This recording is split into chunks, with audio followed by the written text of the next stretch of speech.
देखो वैसे तो अपन पता है कि ट्रायंगल के तीनों एंगल का सम कितना होता है 180 होता है। Sum of all angle of triangle is 180। लेकिन ट्रायंगल के तीनों एंगलों का सम 180 क्यों होता है उसका अपन की देखांगे प्रूफ कि ट्रायंगल के तीनों एंगलों का सम 180 क्यों होता है। देखो आप ये कंस्ट्रक्शन करते हैं कि जेडी पीसी लाइन है ए तो आप एक पैरेलल लाइन ड्रॉ कर लेते हैं। ये अपन की कीती कंस्ट्रक्शन। सब तो पहले अपने ए पॉइंट तो एक पैरेलल लाइन ड्रॉ की बीसी ने। एनी गल समझ सकते अपने प्रूव करना है कि ट्रायंगल के तीनों एंगलों का सम कितना होता है 180। किवें प्रूव किया? सब तो पहले ए पॉइंट तो एक लाइन ड्रॉ की जो कि बीसी दे की है पैरेलल है। मतलब इनू कोई भी नाम दे दो एल। आपां की कहांगे कंस्ट्रक्शन की असी ड्रॉ अ लाइन एल। एक एल लाइन ड्रॉ की है through point A through point A which is parallel to BC, which is a parallel to BC। Any गल समझ चाहिए आपने एक लाइन ड्रॉ की L जो कि A पॉइंट से गुजर के जा रही है तो BC देखी है पैरेलल है। एनी गल समझ चाहिए। हुन देखो अगर ये लाइन इससे पैरेलल है, मान लो ये एंगल 1 है ये एंगल 2 है। अगर L पैरेलल टू BC है एंगल 1 तो एंगल 2 आपस में इक्वल होंगे अल्टरनेट एंगल, क्योंकि चेक करो ये लाइन इसके पैरेलल है ए ट्रांसवर्सल है तो एंगल 1 तो एंगल 2 आपस में होंगे इक्वल होंगे अल्टरनेट एंगल। आप हम प्रूफ च की लिख सकते हैं? प्रूफ च की कहांगे कि जो L लाइन है वो पैरेलल है BC दे तो जो एंगल 1 है वो इक्वल टू एंगल 2 हो गया alternate interior. Alternate interior any गल समझ सकते। सेम एज ए मान लो एंगल 3 है ए वाला एंगल मान लो 4 है। एंगल 3 तो एंगल 4 भी आपस में इक्वल हो जाएंगे alternate interior. Angle 3 equal angle 4 alternate interior. और तक दसो कोई डाउट? अपना मकसद ये प्रूफ करना है कि ट्रायंगल के तीनों एंगलों का सम 180 होता है। किवें प्रूफ किया? सब तो पहले अपने BC दे एक पैरेलल लाइन L बना ली जो कि A चो पास होकर जा रही है। सब तो पहले अपने क्या 1 ते 2 आपस इक्वल है अल्टरनेट इंटीरियर, 3 ते 4 आपस इक्वल है अल्टरनेट इंटीरियर। ओके हुन ए वाला एंगल मान लो 5। हुन तुहानू साफ-साफ दिख रहा है कि 2 + 5 + 4 ये पूरा की बना रहा है सीधी लाइन बना रहा है ना। तुहानू साफ-साफ दिखाई दे रहा है angle 2 + angle 5 + angle 4 equal to कितना है 180 स्ट्रेट लाइन बना रहा है। चेक कर लो 2 5 ते 4 ये की बना रहे सीधी लाइन बना रहे तो तीनों सम क्यों हुआ 180। 2 किस दे इक्वल सी 1 दे 2 किस दे इक्वल सी 1 दे 5 नो 5 रह लो 4 के दे इक्वल सी 3 दे इक्वल टू 180। चेक करो 2 किस दे इक्वल सी 1 दे 4 के दे इक्वल सी 3 दे इक्वल टू 180। 1 के नु मन्निया सी अपने एंगल B नु, 5 के नु मन्निया सी अपने एंगल A नु ते 3 के नु मन्निया सी अपने एंगल C नु इक्वल टू 180। अपने ही शो करना सी कि ट्रायंगल दे तीनों एंगलों का सम की होता है 180। आप अज तक यूज करते आए हैं कि ट्रायंगल के तीनों एंगलों का सम 180 होता है। पर क्यों होता है उसका प्रूफ देख लो। सब तो पहले एक लाइन ड्रॉ की जो कि BC के पैरेलल है। आपने क्या ए वाला एंगल इस दे इक्वल है अल्टरनेट एंगल, ए वाला एंगल इस दे इक्वल है अल्टरनेट एंगल। ए तीनों का सम 180 है लीनियर पेयर है या स्ट्रेट एंगल। ए दोनों अल्टरनेट ए दोनों अल्टरनेट ए तीनों सम 180 स्ट्रेट एंगल। 2 1 दे इक्वल सी 2 की जगह 1 लिखता 4 3 दे इक्वल 4 की जगह 3 लिखता इक्वल टू 180। और तो प्रूफ हो गया angle A + angle B + angle C equal to 180 degree. समझ सकते डाउन टू दिस चीज राइट डाउन। 6.8 थ्योरम है if a side of triangle, अगर ट्रायंगल दी किसी साइड में मान लो कोई ट्रायंगल है, if a side of triangle triangle दी किसी साइड ਨੂੰ प्रोड्यूस करदा ਤਾਂ जो एक्सटीरियर एंगल बन गया ना वो इक्वल होगा किस दे सम ऑफ 2 इंटीरियर अपोजिट एंगल। मतलब कि इस ਨੂੰ ਛੱਡ ਕੇ ਇਹ 2 इंटीरियर अपोजिट एंगल ਦੇ ਸਮ ਦੇ ਇਕੁਅਲ ਹੋਊਗਾ। ਇਸ ਚੀਜ਼ ਦਾ ਆਪਾਂ ਬਹੁਤ ਵਾਰ ਯੂਜ਼ ਕਰ ਦਿੰਦੇ ਆਪਾਂ। ਮੰਨ ਲਓ A B C D ਇਹਨੂੰ ਮੰਨ ਲਓ 1 ਚਲ A ਹੀ ਰਹਿਣ ਦੋ ਚਾਹੇ, ਇਸ ਨੂੰ ਮੰਨ ਲਓ 3 A ਵਾਲੇ ਨੂੰ ਮੰਨ ਲਓ ਚਲ 4 ਚਲ 1 2 ਮੰਨ ਲਓ ਕੁਝ ਮੰਨ ਲਓ ਉਹਨੂੰ A B C ਹੀ ਰਹਿਣ ਦੋ। ਆਪਾਂ ਨੇ ਕੀ ਪ੍ਰੂਫ ਕਰਨਾ ਹੈ कि जो एंगल 1 है ना, जो एंगल 1 है जो एंगल 1 है वो किस दे इक्वल है एंगल A + एंगल B दे। आप यूज कर रहे हैं ना बहुत बार यूज किया है कि ट्रायंगल दे 2 इंटीरियर एंगल का सम तीसरे एक्सटीरियर एंगल दे इक्वल होगा। And exterior angle is equal to sum of two interior opposite angle. लेकिन क्यों हुंदा है उसका प्रूफ देखो। देखो तुसी हुणी प्रूफ करके दो A plus B plus C equal to 180। Triangle दे तीनों एंगल सम की हुंदा है 180। हुणी प्रूफ करके हटे आपा की प्रूफ करके हटे angle A plus angle B और मैं एंगल सी नहीं लिखूंगा। क्यों नहीं एंगल सी लिखूंगा? क्योंकि उन्हें सी लिखता तो देखने में कंफ्यूजन हो जाऊ भी सी मैं ए बारे गल कर रहा कि ए बारे गल कर रहा कि पूरे बारे गल कर रहा। पूरे तो ए अकेला सी तो इस करके मैंने ए लिखता, पूरे बी अकेला सी तो मैंने बी लिखता। पूरे सी ना लिखियो क्योंकि सी तो कंफ्यूजन हो सकती है कि मैं एंगल 2 की गल कर रहा, एंगल 1 की गल कर रहा या पूरे की गल कर रहा कि पूरा ही सी है। समझ सकी? तो उसे लिख दो angle A plus angle B plus angle 2 equal to 180। क्यों? Sum of all angle of triangle is 180। In short angle sum property मतलब कि ट्रायंगल के तीनों एंगल सम कितना होता है 180 डिग्री। इतनी गल क्लियर है? अपना मकसद क्या अपने प्रूफ की गल है कि ट्रायंगल का जो एक्सटीरियर एंगल है वो दो इंटीरियर एंगल के सम के इक्वल है। अपने पहला स्टेप की चुकिया कि ए तीनों का सम 180 होगा। पूरे में एंगल सी क्यों नहीं लिखा? क्योंकि सी दे नाल कंफ्यूजन हो सकती है कि इस एंगल की गल कर रहा है, इस एंगल की गल कर रहा है या पूरे की गल कर रहे हैं। इस करके मैंने एंगल 2 मेंशन किया। और तो गुड ओके। मोर ओवर तुम्हें ये भी पता है एंगल 2 प्लस एंगल 1 180 डिग्री है linear pair. One known about it. Angle 2 plus angle 1 किस दे इक्वल है 180 डिग्री। क्यों? Linear pair. पता है इस गल का? ਹੁਣ चेक करो ए इक्वेशन 1 मान लो 1 2 मान लो ए वाली चीज भी 180 ਦੇ इक्वल है, ए वाली चीज भी 180 ਦੇ इक्वल है। तो अपनी लेफ्ट हैंड ए दोनों आपस में इक्वल होंगे कि नहीं होंगे? दोस्तों जरा angle A plus angle B plus angle 2 के इक्वल हुआ एंगल 2 प्लस एंगल 1 दे। ए ਦਾ ਸਮ भी 180 है, इन्ना ਦਾ सम भी 180 है, ये तीनों सम भी 180 है, ये दोनों सम भी 180 है। मतलब ये दोनों भी आपस में होंगे इक्वल होंगे। मतलब a प्लस बी प्लस 2 के इक्वल हुआ 2 प्लस 1 दे। 2 ਨਾਲ 2 कट गया angle A plus angle B इस दे इक्वल हो गया एंगल 1 दे रेशो। समझ सकते कि किसी भी ट्रायंगल दे एक्सटीरियर एंगल के दे हुंदा sum of two interior opposite angle दे। क्यों हुंदा है? क्योंकि a plus b plus angle 2 equal to 180 angle sum property. 2 plus 1 equal to 180 linear pair. ए तीनों सम भी 180 है, ए दोनों सम भी 180 है। इस करके ये दोनों आपस में हो जाएंगे इक्वल हो जाएंगे। 2 ਨਾਲ 2 cancel out angle 1 plus angle 2 equal to angle 1। Write down. 7th example है ਤੁਸੀਂ ਇਹਦੇ ਚ एंगल x ਤੇ एंगल y फाइंड करना है। ਧਿਆਨ ਨਾਲ ਦੇਖੋ ਸਭ ਤੋਂ ਪਹਿਲੇ ਤੇ ਇਸ triangle in triangle T Q R in triangle T Q R ए वाला एंगल मतलब T Q R क्यों नहीं लिख रहा मैं? क्योंकि क्यों दे नाल उन्होंने कंफ्यूजन हो सकती है। मैं इस एंगल की गल कर रहा, इस एंगल की गल कर रहा कि पूरे की गल कर रहा। तो मैं इसनों पूरा नाम लिखूंगा। इस एंगल का पूरा नाम की है क्यों का नहीं टी चल गया, ये का नहीं आर चल गया। ये इस तरीके नाल होंदा। गल सुनो एक बारी कि कदे तो मैं कल्ले इनू क्यों लिख देना ते कदे मैं इनू पूरा नाम लिख रहा। मान लो क्लास के विच कल्ला इक्को ही नाम का, जब मान लो वंश नाम का इक्को ही बंदा हैगा तो आप उन्हें बोलांगे वंश। लेकिन क्लास के विच एक है वंश सिंगला, एक है वंश शर्मा, कुछ भी है तो उन्होंने पूरे नाम नाल बोलते हैं कि वंश सिंगला है वंश शर्मा। उसी प्रकार उरे उरे जे उरे कला क्या हुंदा तो मैंने क्या लिख दिंदा। लेकिन उरे क्या नाम का ए वाला भी एंगल आ गया, ए वाला भी आ गया, पूरा भी आ गया। तो इस करके आप इसका पूरा नाम दसांगे। तो पूरा नाम क्या है? T Q are. क्योंकि अगर मैं क्या बोलता तो सारे खड़े होकर आ जाएंगे। उसी प्रकार यही एंगल तो यही वाला एंगल कंफ्यूजन क्रिएट हो जाएगी। इस करके ना पूरा नाम लिखोगे। इस एंगल का पूरा नाम क्या है? T Q R. समझ सकते? Angle T Q R plus A वाला एंगल, इसका भी पूरा नाम लिखोगे। टी नहीं लिखोगे क्योंकि टी के नाल बहुत सारे एंगल आ गए।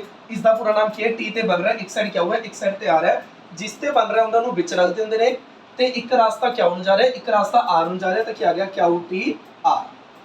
तो इस एंगल का नाम की हुआ, इसमें चाहे आर लिख लो चाहे तुम टी आर क्यू लिख लो, कोई दिक्कत नहीं है क्योंकि आर तो अकेला ही बन रहा है, कोई दिक्कत वाली गल नहीं। समझ सकी? क्योंकि उरे आर तो एक ही एंगल है तो तुम एंगल आर भी लिख सकते हो या टी आर क्यू भी लिख सकते हो। Don't worry about anything. Equal to 180 की लिखोगे एंगल सम प्रॉपर्टी। उरे तुम एंगल आर भी लिख सकते हो, टी आर क्यू भी लिख सकते हो। लेकिन उरे कला एंगल क्यू नहीं लिख सकते, उरे तुम्हें मेंशन करना पड़ेगा टी क्यू आर। समझ सकी नहीं गल? कोई डाउट इस चीज़ का? मैंने ये जो रेड मार्कर नाल बनाया है ए वाले ट्रायंगल देखो, ए वाला एंगल प्लस ए वाला एंगल प्लस ए वाला एंगल 180 डिग्री। हुण चेक करो टी क्यू आर। ए वाला एंगल कितना है? 40 डिग्री। क्याउ टी आर ए वाला एंगल कितना है 90 डिग्री टी आर क्याउ ए वाला एंगल कितना है एक्स इक्वल टू 180 पूरे कितना आ गया 130 प्लस एक्स इक्वल टू 180 और तो एक्स कितना आ गया अपना 180 माइनस 130 और तो एक्स कितना आ गया 50 डिग्री किसी ਨੂੰ किसी प्रकार ਦੀ कोई भी कंफ्यूजन हो तो दसो ओके बहुत ही आसान 40 plus 90 plus x equal to 180 angle sum property तौर पे x फाइंड ਹੁਣ ਧਿਆਨ ਨਾਲ ਦੇਖੋ ਅਗਰ x ਆ ਗਿਆ ਹੁਣ ਇਸ ਟ੍ਰਾਇੰਗਲ ਵੱਲ ਦੇਖੋ ट्रायंगल ਦਾ ਜੋ ਐਕਸਟੀਰੀਅਰ ਐਂਗਲ ਹੁੰਦਾ ਹੈ ਉਹ ਨਾਲ ਦੇ ਛੱਡ ਕੇ ਇਹ ਦੋਨਾਂ ਦੇ ਸਮ ਦੇ ਇਕੁਅਲ ਹੋਊਗਾ ਕਿ ਨਹੀਂ ਹੋਊਗਾ an exterior angle is equal to two opposite sum of two opposite interior angle ਤਾਂ ਜੋ y ਹੈ ਉਹ ਆਪਣਾ ਕਿਹਦੇ ਕੋਲ ਹੈ is 30 plus x ਦੇ ਤੇ ਪਿੱਛੇ ਕਹਾਣੀ ਜ਼ਰੂਰ ਲਿਖੋਗੇ an exterior angle of a triangle is equal to sum of two opposite interior angle ਕਿ ਕਿਸੇ ਵੀ ਟ੍ਰਾਇੰਗਲ ਦਾ ਜੋ ਐਕਸਟੀਰੀਅਰ ਐਂਗਲ ਹੁੰਦਾ ਹੈ ਉਹ ਦੋ ਇੰਟੀਰੀਅਰ ਆਪੋਜ਼ਿਟ ਐਂਗਲ ਦੇ ਸਮ ਦੇ ਇਕੁਅਲ ਹੁੰਦਾ ਹੈ ਤੌਰ ਤੋਂ y equal to 30 plus x ਹੁਣੀ ਤਾਜ਼ਾ ਫਾਈਂਡ ਕੀਤਾ ਆਪਣੇ 50 ਤੌਰ ਤੋਂ y ਦੀ ਵੈਲਿਊ ਕਿੰਨੀ ਆਏਗੀ ਆਪਣੀ 80 ਡਿਗਰੀ ਕਿਸੇ ਨੂੰ ਕੋਈ ਡਾਊਟ ਹੈ ਤਾਂ ਦੱਸੋ ਓਕੇ ਜੀ ਬਹੁਤ ਈਜ਼ੀ ਕੁਐਸਚਨ ਸੀ ਇਹ 40 ਸੀ ਇਹ 90 ਸੀ ਇਹ x ਸੀ ਫਾਈਂਡ ਕਰ ਲਿਆ ਆਪਣੇ x 50 ਆ ਗਿਆ अगर ये 50 आ गया तो ए वाला एंगल प्लस ए वाला एंगल इस एंगल के इक्वल है 30 plus 50 इक्वल टू y तो y कितना आ गया अपना 80 राइट देखो पहला क्वेश्चन की स्टेटमेंट समझो 8th एग्जांपल है the side AB and AC of triangle ABC triangle दी जो साइड AB है ते साइड AC है उन्हां नु प्रोड्यूस कितना है पॉइंट E तक ते D तक AB and AC of triangle ABC triangle the AB side ते AC side ਨੂੰ ਪ੍ਰੋਡਿਊਸ ਕੀਤਾ ਹੈ E ਤੱਕ ਤੇ D ਤੱਕ if bisector of BO and CO BO ਦਾ ਜੋ ਬਾਈਸੈਕਟਰ ਹੈ ਤੇ CO ਦਾ ਜੋ ਬਾਈਸੈਕਟਰ ਹੈ मतलब A ਵਾਲਾ ਐਂਗਲ ਇਹਦੇ ਇਕੁਅਲ ਹੈ A ਵਾਲਾ ਐਂਗਲ ਇਹਦੇ ਇਕੁਅਲ ਹੈ BO ਜੋ ਬਾਈਸੈਕਟਰ ਹੈ BO ਬਾਈਸੈਕਟਰ ਹੈ मतलब A ਵਾਲਾ ਐਂਗਲ ਇਹਦੇ ਇਕੁਅਲ ਹੈ CO भी ਬਾਈਸੈਕਟਰ ਹੈ मतलब A ਵਾਲਾ ਐਂਗਲ ਇਸ ਦੇ ਇਕੁਅਲ ਹੈ ਤਾਂ ਆਪਾਂ ਨੇ ਜੋ ਚੀਜ਼ ਇਹ ਪ੍ਰੂਵ ਕਰਨੀ ਹੈ ਇਹ ਸ਼ੋ ਕਰਨਾ क्वेश्चन समझ आया क्वेश्चन तो हम कुछ भी नहीं गिवन जस्ट टेक्निकल गिवन है ए वाला एंगल इस इक्वल ए वाला एंगल इस इक्वल और कुछ भी गिवन है लिखन का तरीका बाद च दसो पहला पेनो मोटा मोटा क्वेश्चन समझते भी करना की है ध्यान नाल देखो ये पूरा y है ता ये पूरा कितना होगा दसो मुझे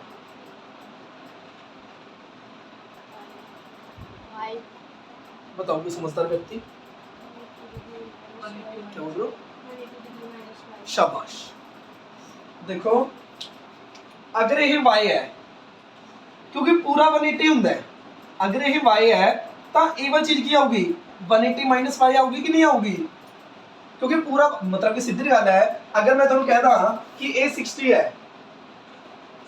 ਇਹ 60 है ਤੇ ਇਹ ਵਾਲਾ ਦੱਸੋ क्योंकि पूरा 180 ਹੁੰਦਾ है अगर ये 60 है तो 180 माइनस 60 हो जाओ मतलब 120 हो जाऊगा अगर मान लो ये 60 ਹੁੰਦਾ ਤੇ ਇਹ ਵਾਲਾ ਐਂਗਲ ਪੁੱਛਦਾ ਮੰਨ ਲਓ ਐਵੇਂ ਹੈ ए वाला एंगल मैं 60 देता तो ए वाला एंगल पूछ लिया ऑब्वियसली गल है पूरा 180 ਹੁੰਦਾ है अगर ये 60 है तो ये कितना आ गया 180 माइनस 60 मतलब कितना आ गया 120 उसी प्रकार अगर ये एंगल y है तो ये एंगल कितना हो जाएगा 180 माइनस y हो जाएगा तो वही काम पूरी कितना अपने अगर ये y है अगर ए वाला एंगल y है ए वाला एंगल y है तो पूरा कितना हो जाएगा 180 माइनस y हो जाएगा कि नहीं हो जाएगा दसो जरा समझ आ गया ये y सी तो अपना ए वाला एंगल कितना आ गया 180 माइनस y सेम ऐसे इधर देखो अगर ये z है तो ये पूरा कितना हो जाएगा दसो जरा 180 माइनस z अगर ये z है तो ये पूरा कितना हो जाएगा 180 माइनस z और तक आई थिंक किसी कंफ्यूजन नहीं होगा क्लियर तक ऊपर उड़ते बातें देख लो अगर a वाला y है तो a वाला कितना हो जाएगा 180 माइनस y क्योंकि पूरा कितना होता है 180 a वाला एंगल y है तो पूरा कितना हो जाएगा 180 माइनस y सेम एज अगर a z है तो पूरा कितना हो गया 180 माइनस z उस तो बाद क्योंकि a वाला एंगल इधर इक्वल है अगर पूरा 180 माइनस y है तो ये अंदर वाला एंगल कितना होगा दस्यो जरा अच्छा a वाला एंगल a वाला B C B O ਜਿਹੜਾ 180 ਤੋਂ ਮਾਈਨਸ ਕਰਕੇ ਆਈ ਸੀ ਉਹਦਾ ਬਣ ਉਹਦਾ ਹਾਫ ਹੋਊਗਾ ਜਿੰਨੇ पूरा एंगल है उसका क्या हुआ हाफ होगा मतलब कितना जो अगर ये पूरा 180 माइनस y सी तो वाला एंगल कितना हुआ 180 माइनस y by 2 होगा कि नहीं होगा क्योंकि अगर ये पूरा 120 सी ये बाइसेक्टर देखे 60 60 हुआ बाइसेक्टर देखे अगर ये पूरा 180 माइनस वाई है तो ये कितना होगा 180 माइनस वाई बाई 2 होगा। ਇਹ ਕੁਐਸਚਨ ਤਾਂ ਮੁਸ਼ਕਿਲ ਲੱਗਦਾ ਬੱਚੇ ਨੂੰ ਕਿਉਂਕਿ ਥੋੜੇ ਭਾਰੀ ਭਾਰੀ ਜਿਹੇ ਅਕਸ਼ਰ ਲਿਖਣੇ ਮੁਸ਼ਕਿਲ ਲੱਗਦੇ ਨੇ, ਪਰ ਇਹਨੂੰ ਸਮਝ ਕੇ ਲਿਖੋ, ਬਹੁਤ ਈਜ਼ੀ ਹੈ। ਇਹ ਵਾਲਾ ਐਂਗਲ वाई ਸੀ पूरा 180 माइनस वाई होगा, ये एंगल जेड सी पूरा 180 माइनस जेड होगा, पूरा 180 माइनस वाई है तो ਇਹਦਾ ਅੱਧ ਕਿੰਨਾ ਹੋਗਾ 180 माइनस वाई बाई 2। अगर पूरा ये 180 माइनस जेड है तो ये वाला पार्ट कितना हो गया दसो जरा 180 माइनस जेड बाई 2 कितना हो गया 180 माइनस जेड बाई, यहाँ तक किसी को डाउट हो ए वाई सी तब पूरा 180 माइनस वाई है, जब पूरा 180 माइनस वाई है तो अद्धा कितना आ गया 180 minus Y by, okay 180 minus Y by 2 मतलब कितना आ गया जे मैं सही तरीके नाल लिखा 180 बाई 2 माइनस वाई बाई 2, या इन शॉर्ट में कह सकता 90 माइनस वाई बाई 2 कह सकता, क्योंकि अगर पूरे नीचे 2 है दोनों नीचे अलग अलग कर लिया, 180 माइनस वाई बाई 2 है इधर नीचे 2 अलग कर लिया, इधर नीचे 2 अलग कर लिया, उसी प्रकार पूरे करते हैं, इधर नीचे 2 अलग कर देना, इधर नीचे 2 अलग कर देना, मतलब 180 बाई 2 माइनस जेड बाई 2 तक कितना गया 90 माइनस जेड बाई 2। और तक वैसे आप खेलने लग रहे हैं, मिलने बैठे कुछ नहीं किया तक अपने जस्ट इतनी गल की है कि ए वाई सी पूरा 180 माइनस वाई है, अगर पूरा 180 माइनस वाई है तो इसका हाफ कितना आ गया 180 माइनस वाई बाई 2 मतलब कितना आ गया 90 माइनस वाई बाई 2। उसी प्रकार अगर ये जेड है तो पूरा कितना हो गया 180 माइनस जेड, अगर पूरा 180 माइनस जेड है तो ये हाफ कितना हो गया 180 माइनस जेड बाई 2 मतलब 90 माइनस जेड बाई 2। और तक किसी को डाउट होगा क्यों करने लग रहा है जब कुछ की मकसद है, क्योंकि मैंने कितने तक पहुंचना है BOC तक, कितने तक जाना है BOC तक, मतलब BOC दे तरफ नजदीकियां बढ़ानियां ने पूरो तो उर तक आना है। ये वाई सी 180 माइनस वाई हो गया, ये 180 माइनस वाई है तो ये 180 माइनस वाई बाई 2 हो गया, देखो क्लोज जहाँ लग रहा है इसमें ये पूरा जेड सी ये 180 माइनस जेड हो गया, ये 180 माइनस जेड है तो 180 माइनस जेड बाई 2 हो गया मतलब 90 माइनस जेड बाई 2। ਹੁਣ ਧਿਆਨ ਨਾਲ ਦੇਖੋ in triangle BOC, in triangle BOC ए वाला एंगल, इस एंगल का क्या नाम है अभी 90 minus Y by 2 plus A वाला एंगल, इस एंगल का नाम क्या है 90 minus Z by 2 plus A वाला एंगल BOC इक्वल टू कितना है 180 डिग्री। उस तक दसो किसी को डाउट 90 90 कितना हो गया 180 minus Y by 2 minus Z by 2 plus BOC equal to 180। जिवें ਆਪਾਂ ਨੇ ਉਹ ਐਗਜ਼ਾਮ ਐਕਸਰਸਾਈਜ਼ ਦੇ ਕੁਐਸਚਨ ਚ ਕੀਤਾ ਸੀਗਾ BOC ਮੈਨੂੰ ਅਕੇਲਾ ਚਾਹੀਦਾ ਹੈ ਤਾਂ BSC ਨੂੰ ਅਕੇਲਾ ਛੱਡ ਦੋ ਬਾਕੀ ਸਮਾਨ ਉਧਰ ਦੇ दो। BOC कहना मेरे को एकांत चाहिए, इसको एकांत दे दो अकेला छोटू से,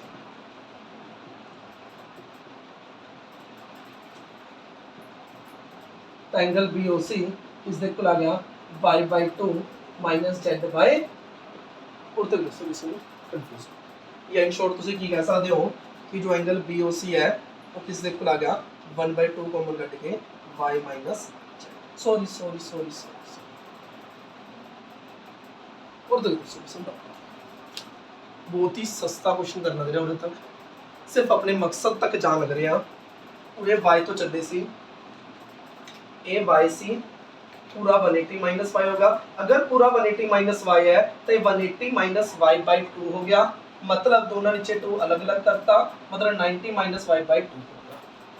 अगर ये जेड है तो पूरा 180 माइनस जेड हो गया, अगर पूरा 180 माइनस जेड है तो ये 180 माइनस जेड बाई 2 हो गया, मतलब दोनों नीचे 2 अलग अलग करता तो 90 माइनस जेड बाई 2 हो गया। हुण ये 90 माइनस वाई बाई 2 है, ये 90 माइनस जेड बाई 2 है, ये BOC है, तीनों का सम होगा 180 एंगल सम प्रॉपर्टी। और तो अपने BOC को अकेला छोड़ दिया और तक दसो समझा ओके। उस तो बाद चलो जी BOC दा गल कर रही है कि BAC दी गल किवें करिए, हुण BAC दी इस दी गल किवें करिए, ओही देखो BAC angle BAC plus y plus z equal to 180 है कि नहीं है, देखो जरा ए वाला angle BAC plus y plus z equal to 180 है क्या, लीनियर पेयर ठीक है, angle sum property sorry angle sum property. हुण अगे दो तरीके ने दो की बहुत तरीके ने प्रूफ हो चुके हैं, बस तुसीं नूं अचीव करना है या तो ਤੁਸੀਂ ਉਰ ਤੋਂ y + z ਦੀ ਵੈਲਿਊ ਕੱਢ ਲਓ y + z ਦੀ ਉਰ ਤੋਂ ਵੈਲਿਊ ਕੱਢ ਕੇ ਉਰੇ ਪੁੱਟ ਕਰ ਦੋ ਚਲ ਐਵੇਂ ਕਰ ਲਓ ਸ਼ਾਇਦ ਇਸੇ ਪਹਿਲੇ ਉਰ ਤੋਂ ਮੈਂ y + z ਦੀ ਵੈਲਿਊ ਕਰ ਦੇਣਾ y + z ਦੀ ਵੈਲਿਊ ਕਿੰਨੀ ਆਊਗੀ twice of angle BOC y + z the value ਆ ਗਈ ਤੇ ਚੁੱਪਚਾਪ ਬਿਨਾਂ ਕਿਸੇ ਨੂੰ ਦੱਸੇ ਉਰੇ y + z ਦੀ ਜਗ੍ਹਾ ਤੇ ਕੀ ਕਰ ਦੋ 2 of angle BOC ਤਾਂ ਦੇਖੋ ਜਰਾ ਕੀ ਆਉਂਦਾ angle BAC plus y + z ਦੀ ਜਗ੍ਹਾ ਤੇ y + z ਦੀ ਜਗ੍ਹਾ ਤੇ ਚੁੱਪਚਾਪ ਆਪਣੇ ਕੀ ਪੁੱਟ ਕਰਤਾ 2 of BOC ਕੀ ਪੁੱਟ ਕਰਤਾ angle 2 of BOC equal to 180 ਆਪਣੀ ਮੰਜ਼ਿਲ ਬਿਲਕੁਲ ਪਾਸ ਹੈ BOC ਨੂੰ ਕਿੰਨਾ ਛੱਡਣਾ ਸੀ ਤਾਂ ਇਹਨੂੰ ਆਪਾਂ ਮਾਈਨਸ ਲੈ ਜਾਂਦੇ ਆ twice of angle BOC equal to 180 minus BAC BOC ਨੂੰ ਬਿਲਕੁਲ ਅਕੇਲਾ ਛੱਡਣਾ ਹੈ 2 ਨੂੰ ਵੀ ਡਿਵਾਈਡ ਚ ਲੈ ਜਾਓ ਜੇ 2 ਨੂੰ ਡਿਵਾਈਡ ਚ ਲਗੇ ਇਹਨੂੰ ਡਿਵਾਈਡ ਕੀਤੀ 90 ਅਗੇ ਇਹਨੂੰ ਡਿਵਾਈਡ ਕੀਤੀ ਕਿੰਨਾ ਆ ਗਿਆ ਹਾਫ ਆਫ BAC ਇਹੀ ਮੈਨੂੰ ਪ੍ਰੂਵ ਕਰਨਾ ਸੀ ਤਾਂ ਕੁਐਸਚਨ ਚ ਕੀ ਕੀਤਾ ਦੁਬਾਰਾ ਸੁਣ ਕੱਲੇ ਸਟੈਪ ਚ ਦੱਸਿਓ ਕੋਈ ਡਾਊਟ A by C ਤਾਂ ਇਹ 180 minus 5 ਹੋ ਗਿਆ ਕਲੀਅਰ ਹੈ ਸਰ पूरा 180 minus 5c तो ਇਹਦਾ ਹਾਫ ਕਿੰਨਾ ਹੋ ਗਿਆ 180 minus 5 by 2 ਦੋਨਾਂ ਵਿੱਚ 2 ਅਲੱਗ ਅਲੱਗ 90 minus 5 by 2 और तक ਦੱਸੋ ਕੋਈ ਡਾਊਟ ਹੋਵੇ ਕਲੀਅਰ ਹੈ ਰਾਜੀ ਹੋ ਖੁਸ਼ ਹੋ ਅੱਗੇ ਦੇਖੋ ਜੇ ਇਹ 90 minus 5 by 2 ਉਸੇ ਪ੍ਰਕਾਰ ਹੋ ਜੋ ਇਹ z ਹੈ ਪੂਰਾ 180 minus z ਜੇ ਪੂਰਾ 180 minus z ਹੈ ਤਾਂ 180 minus z by 2 ਜੇ ਇਹ 180 minus z by 2 ਹੈ ਤਾਂ ਕਿੰਨਾ ਆ ਗਿਆ 90 minus z by ਇਹ 90 minus 5 by 2 ਹੈ ਇਹ 90 minus z by 2 ਹੈ ਇਹ BOC ਹੈ ਤਿੰਨਾਂ ਦਾ ਸਮ ਹੋਊਗਾ 180 ਡਿਗਰੀ ਤਾਂ ਉਰੋਂ ਤੋਂ ਕਰਦੇ ਕਰਾਂਦੇ ਆਪਾਂ ਨੇ BOC ਨੂੰ ਇਕੱਲਾ ਛੱਡਣਾ ਸੀ BOC ਨੂੰ ਇਕੱਲਾ ਛੱਡ ਦੋ BOC ਨੂੰ ਇੱਧਰ ਰੱਖ ਦੋ ਇੱਧਰ ਇਹਨੂੰ ਮਾਈਨਸ ਲੈ ਜਾਓ ਸਾਰੇ ਨੂੰ -5 by 2 ਹੈ +5 by 2 -z by 2 ਹੈ +z by 2 180 ਨਾਲ 180 ਕੱਟ ਗਿਆ y by 2 +z by 2 1 by 2 common ਆ ਗਿਆ y + z ਉੱਤੇ ਦੱਸੋ ਫਿਰ ਮੈंने ਦੇਖਿਆ ਕਿ BOC ਦਾ ਗੱਲ ਕਰਤੇ ਕਿ BAC ਦੀ ਗੱਲ ਕਿਵੇਂ ਕਰੀਏ BAC the angle BAC plus y plus z equal to 180 है और तो गला ਹੁਣ ਤੇ ਨੂੰ ਦੇਖੋ y plus z ਉਰੇ ਵੀ ਆ ਰਿਹਾ y plus z ਉਰੇ ਵੀ ਆ ਰਿਹਾ ਆਪਾਂ ਕੀ ਕਰਦੇ ਚੁੱਪਚਾਪ ਪੂਰੇ y plus z ਦੀ ਵੈਲਿਊ ਕੱਢ ਲੈਂਦੇ ਆ ਤਾਂ ਬਿਨਾਂ ਕਿਸੇ ਨੂੰ ਦੱਸੇ ਉਰੇ ਪੁੱਟ ਕਰ ਦਿੰਦੇ ਆ ਉਰੇ y plus z ਦੀ ਵੈਲਿਊ ਕਿੰਨੀ ਆ ਗਈ 2 of BOC ਤੇ ਆਪਣੇ y plus z ਦੀ ਉਰੇ ਵੈਲਿਊ ਪੁੱਟ ਕਰਤੀ 2 of BOC ਉੱਤੇ ਕੋਈ ਡਾਊਟ ਹੋਵੇ ਮੈਂ ਦੇਖਿਆ y plus z ਉਰੇ ਵੀ ਆ ਰਿਹਾ ਹੈ y plus z ਉਰੇ ਵੀ ਆ ਰਿਹਾ ਹੈ ਤੇ y plus z ਉਰੇ ਵੀ ਆ ਰਿਹਾ ਹੈ क्यों ना मैं उरे y plus z ਦੀ ਵੈਲਿਊ ਕੱਢ ਕੇ ਉਰੇ ਪੁੱਟ ਕਰਦਾ तो भी मैंने कितना y plus z ਦੀ ਵੈਲਿਊ ਕਿੰਨੀ ਆ ਗਈ 2 of BOC ਉਹੀ ਪੁੱਟ ਕਰਤੀ ਮੈਂ 2 of BOC ਬਸ ਉਰ ਤੱਕ ਕੰਮ ਖਤਮ ਹੈ ਅੱਗੇ ਜੋ ਚਾਹੀਦਾ ਉਹ ਕਰ ਲਓ ਤੁਹਾਨੂੰ BOC ਅਕੇਲਾ ਚਾਹੀਦਾ ਹੈ BOC ਨੂੰ ਅਕੇਲਾ ਛੱਡ ਦਿਓ ਇਹਨੂੰ ਅਕੇਲਾ ਕਿਵੇਂ ਛੱਡੋਗੇ ਪਹਿਲਾਂ ਪਲੱਸ ਸਾਈਨ ਚੀਜ਼ ਮਾਈਨਸ ਚ ਜਾ ਕੇ 2 ਮਲਟੀਪਲਾਈ ਜਾਂ 2 ਡਿਵਾਈਡ ਚ ਆ ਗਏ ਬੋਲੋ ਮੈਡਮ ਓਕੇ ਜੀ ਕਿਸੇ ਵੀ ਸਟੈਪ ਚ ਕਨਫਿਊਜ਼ਨ ਹੋਵੇ ਕੋਈ ਵੀ ਸਟੈਪ ਤੁਹਾਨੂੰ ਲੱਗਦਾ ਹੋਵੇ ਕਿਉਂ ਕੀਤਾ ਹੈ हर स्टेप ਦੇ ਵਿੱਚ ਰੀਜ਼ਨ ਹੈ ਕਿਉਂ ਕਰ ਰਹੇ ਹਾਂ ਕਿਉਂਕਿ ਪਹਿਲਾਂ ਮੈंने BOC ਨੂੰ ਪਿਕਚਰ ਚ ਲਿਖਿਆ ਹੈ BOC ਪਿਕਚਰ ਚ ਕਿਵੇਂ ਹੋਇਆ ਉਰੋਂ ਤੋਂ ਉਰ ਤੱਕ ਕਿਵੇਂ ਹੋਇਆ ਪਹਿਲਾਂ y ਤੋਂ 180 - 5 180 - y ਤੋਂ 90 - 5 z ਤੋਂ 180 - z और ये 90 - z by 2 ਇਹ 90 - y by 2 ਇਹ 90 - z by 2 ਇਹ BOC ਤਿੰਨਾਂ ਸਮ 180 ਉਰ ਤੱਕ ਗੱਲ ਹੋ ਫਿਰ BAC ਨੂੰ ਪਿਕਚਰ ਚ ਲੈ ਕੇ ਆਣਾ ਸੀ ਇਹਨੂੰ ਕਿਵੇਂ ਪਿਕਚਰ ਚ ਲਿਖਿਆ ਹੀ ਹੈ BAC + y + z = 180 ਤੇ ਦੇਖਿਆ y plus z ਤੋਂ ਉਰੇ ਵੀ ਆ ਰਿਹਾ y plus z ਉਰੇ ਵੀ ਆ ਰਿਹਾ ਕਿਉਂ ਨਾ ਆਪਾਂ y plus z ਦੀ ਉਰੇ ਵੈਲਿਊ ਕੱਢ ਕੇ ਉਰੇ ਪੁੱਟ ਕਰ ਦਈਏ ਪੁੱਟ ਕਰਤਾ ਕਿਉਂਕਿ ਮੈਨੂੰ BOC ਅਕੇਲਾ ਚਾਹੀਦਾ ਪ੍ਰੂਫ ਚ ਤਾਂ BOC ਨੂੰ ਅਕੇਲਾ ਛੱਡ ਦੋ ਪਲੱਸ ਚ ਮਾਈਨਸ ਲੈ ਜਾਓ 2 ਮਲਟੀਪਲ ਚ ਡਿਵਾਈਡ ਚ ਲੈ ਜਾਓ ਪ੍ਰੂਫ ਹੋ ਚੁੱਕਿਆ ਓਕੇ ਜਰਾ ਬਿਲਕੁਲ ਡਨ ਭਾਈ ਆगे